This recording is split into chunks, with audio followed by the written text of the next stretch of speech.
Hello.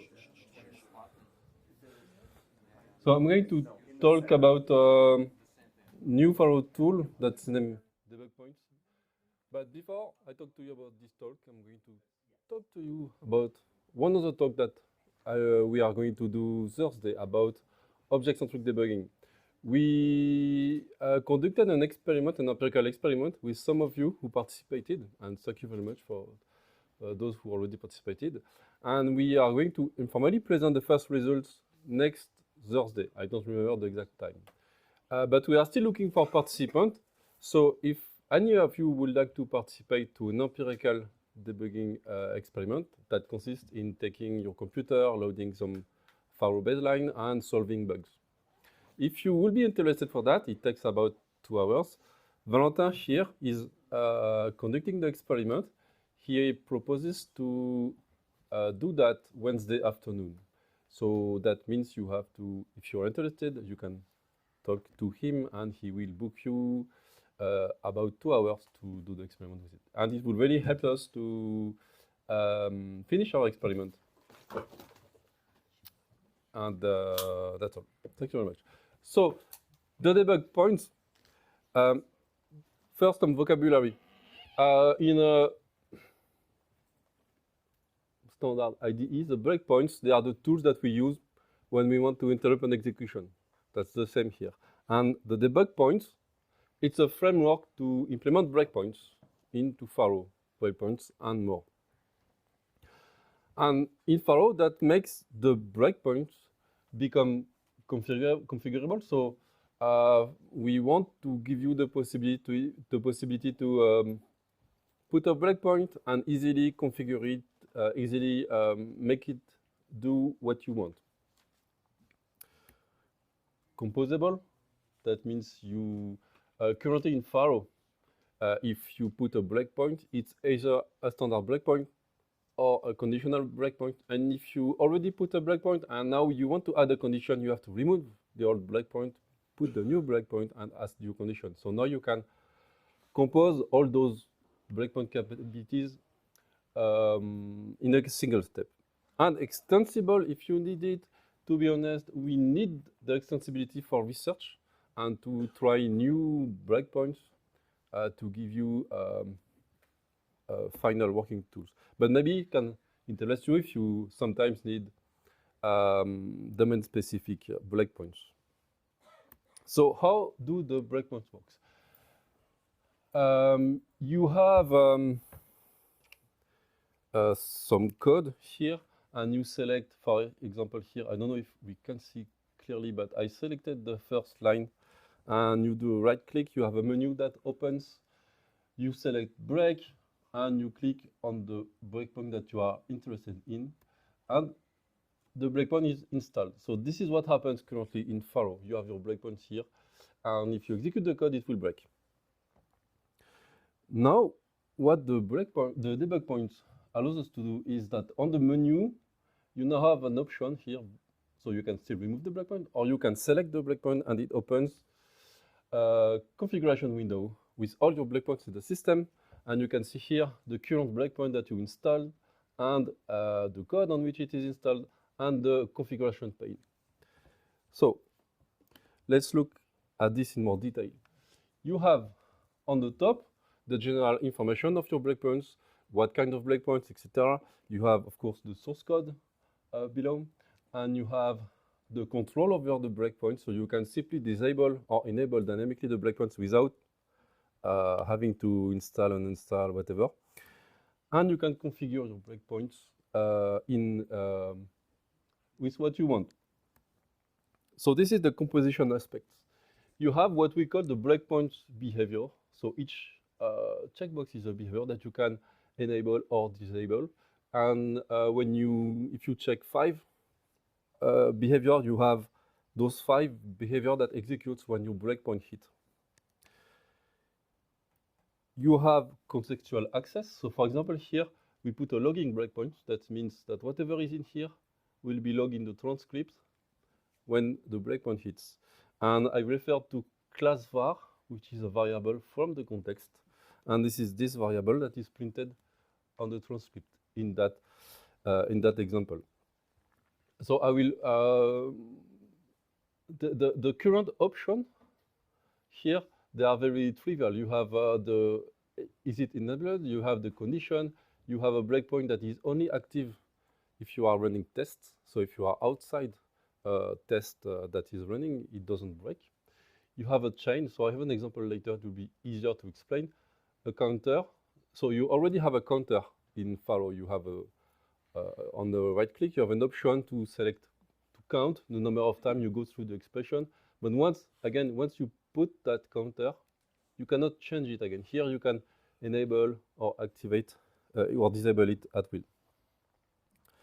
Before doing a demonstration, we have also object-centric breakpoints. So what you see on the background is an inspector on an object, and if you click on the breakpoint button here, you have this window that opens with all the list of breakpoints available in the system that you installed already, and you can select one of the breakpoints and scope it to your object. That means that only the object that you inspect will be affected by the breakpoints.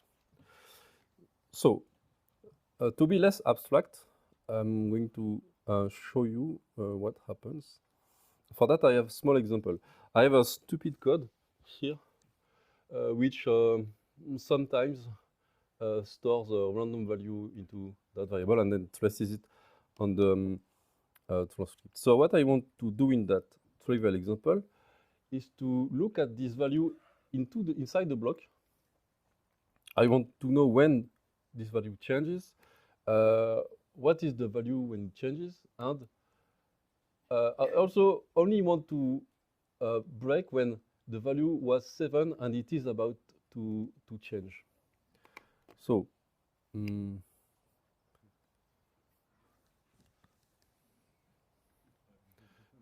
this is the main developer of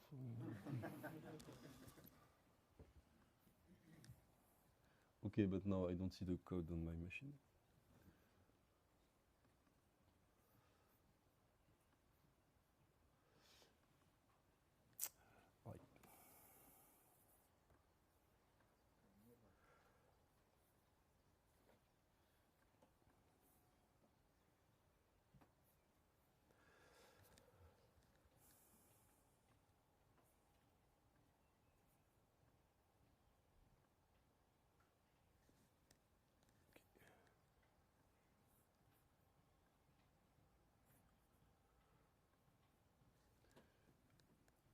Okay, can you read more or less? Yes. Okay, so I have this code here. Look, if I execute the code, it should log random stuff in the transcript. And it moves. So I want to observe this so I can do break. I will say, instead of putting directly the breakpoint, I just want to configure. So it opens the configuration window. Here I will configure it as I wish. So I want only to break when the value is higher than 7.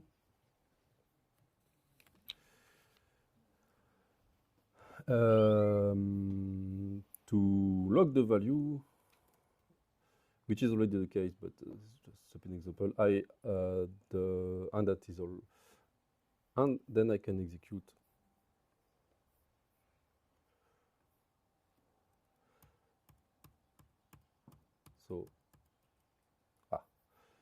So there, the debugger opens. So the value is 9, so higher than 7. It logged a second time into the. So the first 9 here is the previous trace, and the new one here is the one from the transcript, the breakpoint, and then I can step and do whatever I want. So this is just a trivial example of how we can configure the breakpoint dynamically. I can also second example. So the second example, I have this scenario when I do debug. So maybe some of you have it too.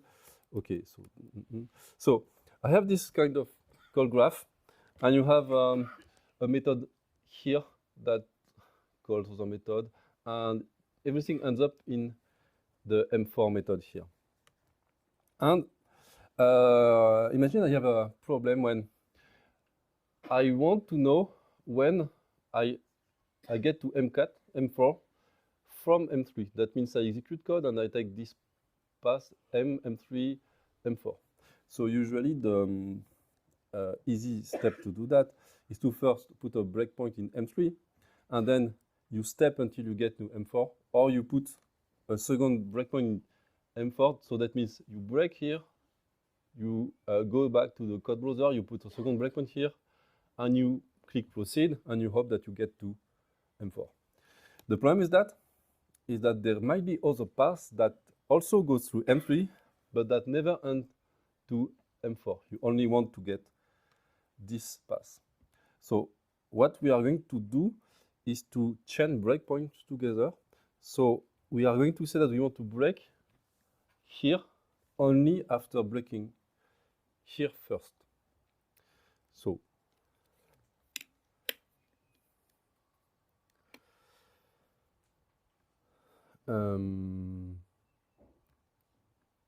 it's there. So I need to put two breakpoints, one on 3. So I just put a breakpoint, and one on 4.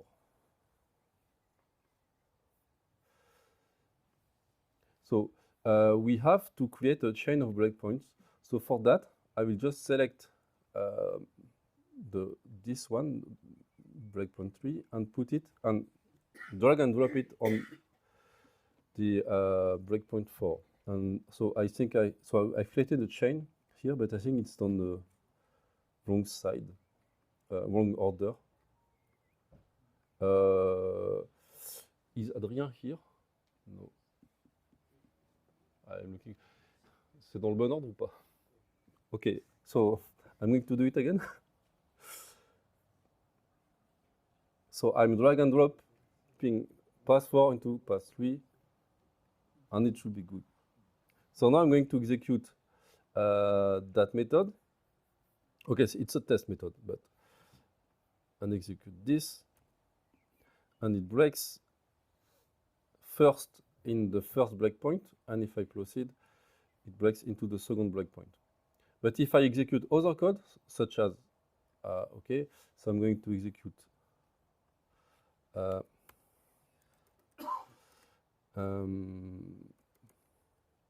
path 1, who is going to pass 4?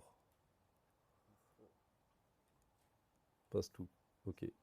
So if I execute that,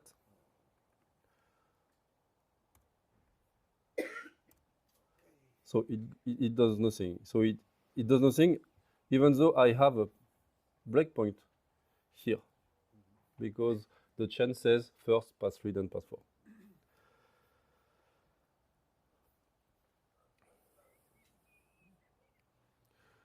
Okay.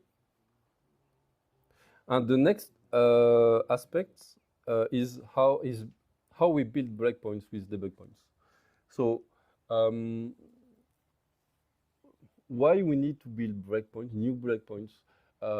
In our experience in the debugging team at EVREF, it's because we have recurring needs that are not covered by standard tools. So sometimes we need for one problem to build one tool, and also for when we take research and we want to transfer it into Faro, and we need to build tools. So how we do that with the debug points? First, we have to specialize the debug point model, and we have to build behaviors. So what can we do with the breakpoints? And of course, we need to build some spec pleasanters to integrate into the system. So this is a simplified model of the debug point model. It's very simple. You have the kind of breakpoints that you can have. So here, the breakpoints stop the execution. The watch points, it just watches what happens and reports that into some kind of UI. And you have what the breakpoints can do. So these are the behavior. So we have seen the count, the logging in the time slip, etc. And each one of that is extensible. So by just subclassing the main classes, you can create your own kind of breakpoints on your own behavior that will appear automatically in the configuration window. Of course, you have some glue code so that you integrate into the Faro tools. Okay, so I have a demo here where we build a new kind of breakpoint that we call a replay point. I have this code, also stupid code, that randomly goes through a true branch or a false branch and then traces the value. I want to control in which branch it goes. So sometimes I have this problem, and often with not stable software. So I want just to, whatever the random value that is here, I want to go into the same branch to see what happens or to do stuff. So that means, what we are going to do is we are going to take this operation, the random value that is the value of the condition. We are going to put what we call a replay point that we need to build. This replay point will replace the operation by a custom value. So in this case, true or false. And we are going to inject this value into the conditional so that it takes the branch that we want to follow. And so, unfortunately, I had not, I missed a slide. The first thing that we do is that we inherit from the main class. So we create our special breakpoint or special debug point. We are not going to look at this, it will be too long, but we are just going to look at how we do that. I present you directly the implementation because I was not prepared enough. So I have created my class replay point here, and I want to replay a value. So the class just subclasses debug point and has a variable that holds the value you want to replay with its accessors and a name, just replaying. So the first thing that I do is when initializing is to disable the replay point, because once if I install a replay point and that I did not configure the replay value, it will take the operation that I want to replay and replay a nil value or whatever that is not initialized. So I disable it. After that, I have to configure it. Then I have to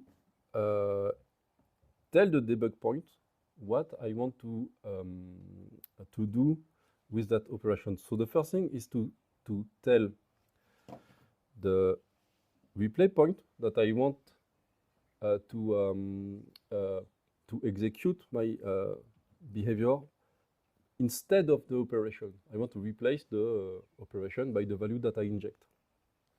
So I have to use this code. I have to tell the debug point what I want to extract from the execution context. So here I just take the context and the operation being what I showed you, it's a portion of code that I want to replace by my debug code. And I specify a selector. It's the message that will be executed instead of the operation with the arguments that I specified here. And so this message that I want to execute, I implement it in here. First, I call a method that is from the Debug Point API. It is a standard method that is called when we hit the breakpoint.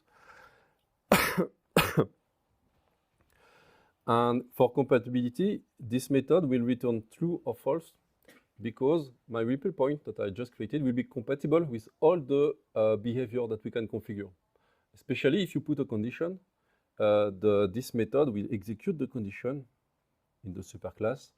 And if the condition returns false, I execute the original operation by returning operation value.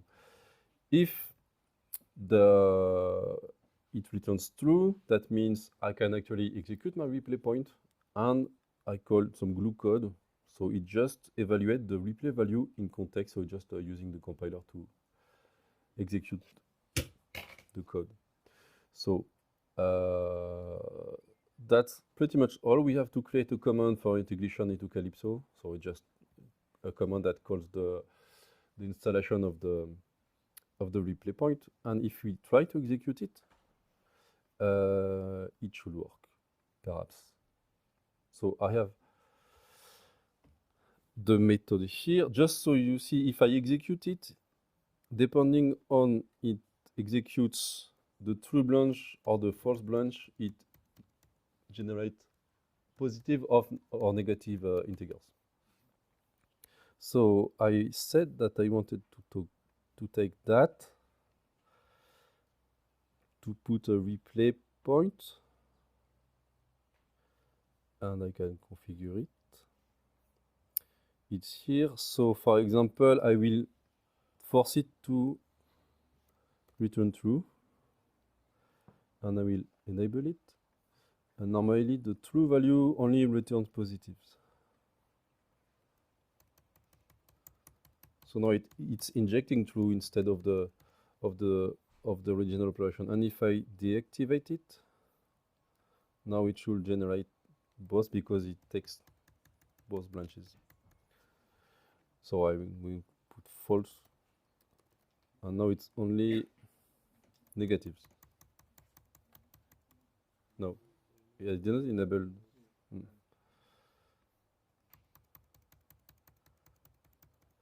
Okay, so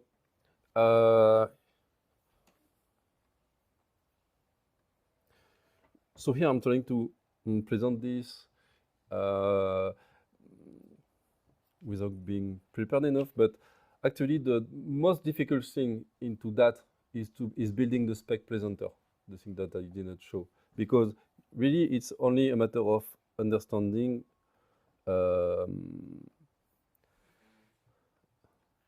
how you control the execution. What you can, so you can configure a debug point to execute before, instead, or after any operation that you select in the code, and what you can obtain from the execution context. After that, it's only using the API, so you can build that in a few minutes once you understand that. And then you spend some time building spec presenters just to display one value. So this is the spec presenter that only shows, where is it? That only shows the window below here.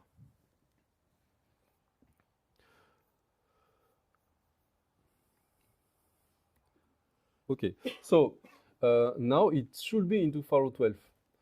In Faro 12, you have debug points that replace the Faro breakpoints that you had before. If you use the breakpoints like before, and that you don't know that you can actually configure the breakpoints, it should change nothing for you because you just put a breakpoint and it's there.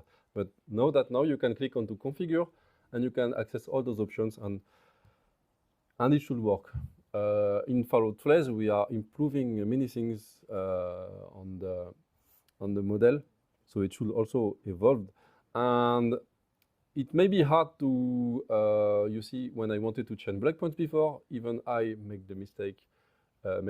So we are also waiting that people use that, if they want to, and give us feedback, especially if there are better means to use the configuration. If you have suggestions about what kind of breakpoint you would like to have, just tell us and we can see what we can do.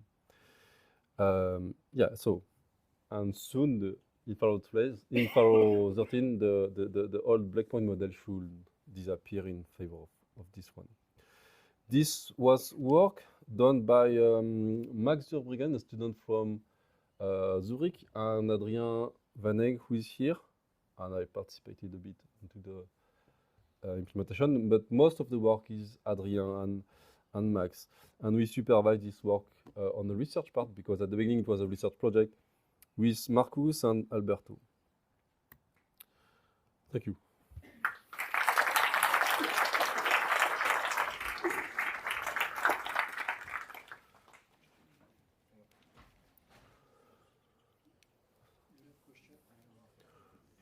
Questions? Yeah,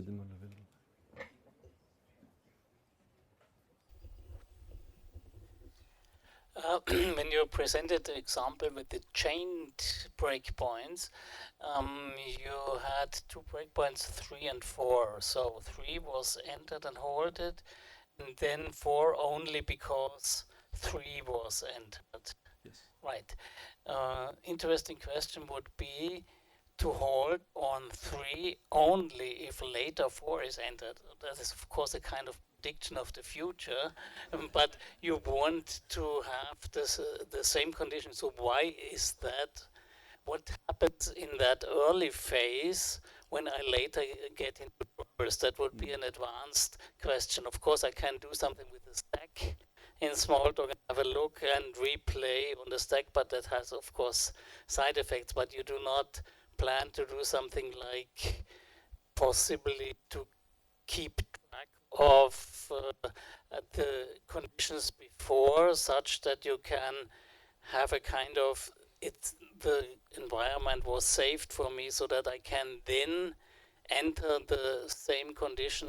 Of course, that's not possible without side effects, but that it's something I encountered in some cases. So I ran later into something and asked myself, how could that have been? Because before I was doing this. Step 3, I do not believe why this step 3 later leads to me entering 4, which 4 normally means something is missing. So if you enter 4, then you have a nil value somewhere, and ask yourself, okay, how did it come that I entered this point in 3 and later there was nothing there, so that it failed on 4 somehow? This was my question.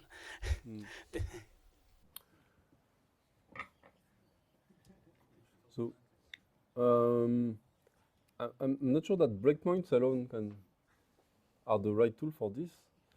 However, if you because that's also what we do, we work on time travel debuggers.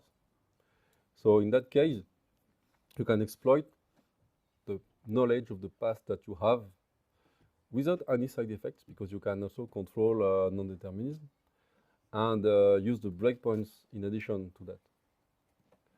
And actually, we have, but the breakpoints, they are not the right tools, because in that case, if I know what happened, and if I also know what is going to happen because I have all the execution, I can give you all the possible breakpoint hits on one specific condition that you provide. No, that answered it. Thanks. So time traveling is a good solution for a lot of problems. Yes, thank you.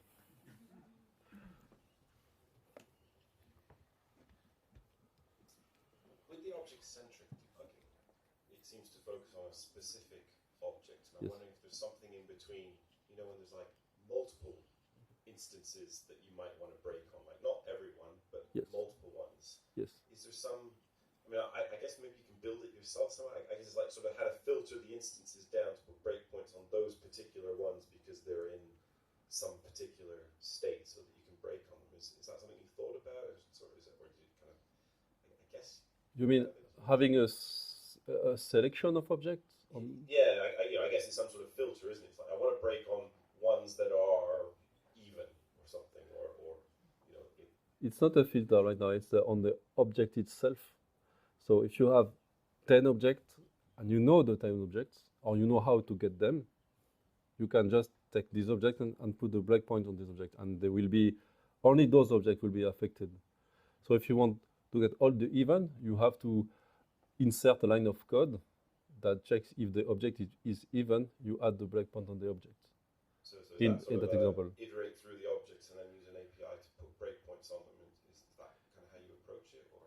Yeah, so the very, very, very difficult part is how to find the object. Yeah, exactly. So that is a very difficult research question, even that we are attempting to solve. So on that aspect, there is no easy solution. But one solution that we have now is to actually explore the stack or explore the program, find the instances that you are looking for with a conditional, like you explained, and then when you get the object, you automatically or manually, if you wish, install the breakpoint on the object. That's cool to know that you're looking at that.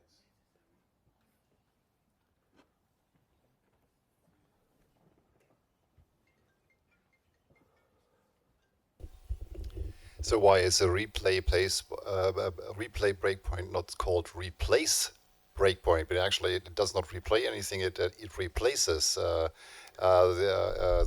values or expression. Yeah. So at the beginning of this story, I wanted to do a replay when I capture an object and I replay the object. But then time and children prevented me to do that. So I just took this simple example to be on time. But you can actually take, but I'm spoiling my next talk. So you can take an object somewhere else and inject it inside. Or you can take a value that was extracted from the operation and say, I want to replay only this operation. So Replace something. Replace the outcome of the other operation with the ones where you with the expression you place the breakpoint. It doesn't replay anything. It replaces the value of the operation. no, this replaces, but the original idea was you execute once, and one value of the execution, you want to take this value and you want to replay this value. So in that case, it's replay. So I don't know about if it's standard English or not, but it's the terminology we use in research. So there is just replacing in the example I showed.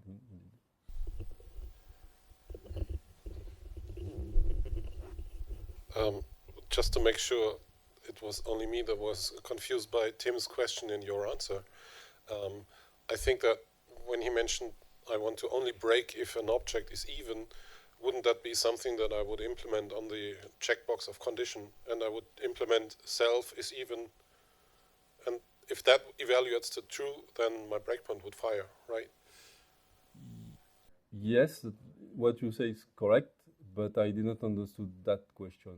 I wasn't criticizing you or Tim. I just something was wrong in my head. Your scenario is correct. I think the scenario I understood is if you want to find all the event objects and put a specific breakpoint on those event objects, and all those objects are not only those objects are not other objects. You're not putting breakpoints on objects. You're putting breakpoints on methods, right? So no, not the.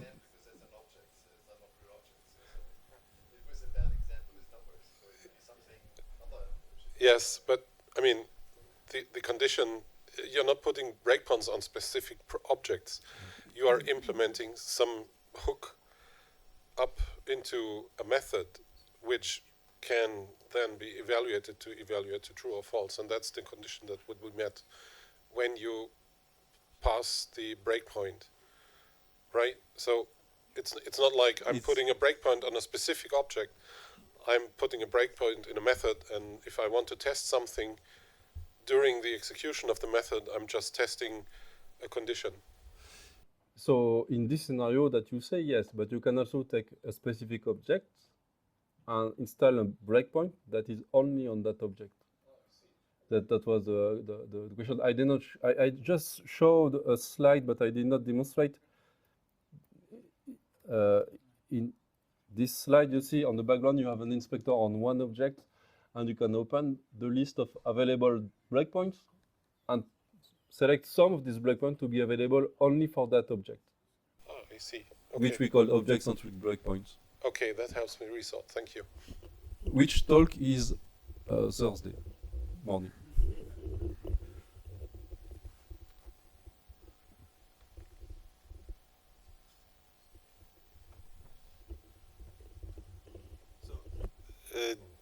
Wouldn't that be equivalent to a conditional breakpoint, where you break when the receiver is the object you're talking about?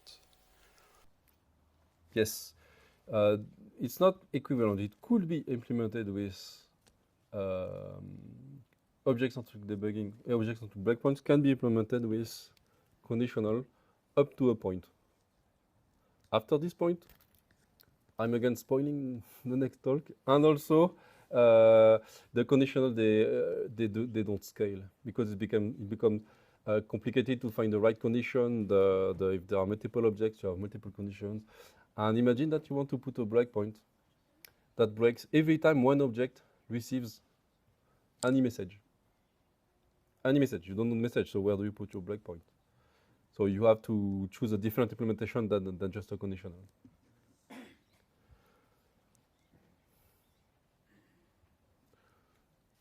Thank you. And if you want to know more about these objects, come Thursday.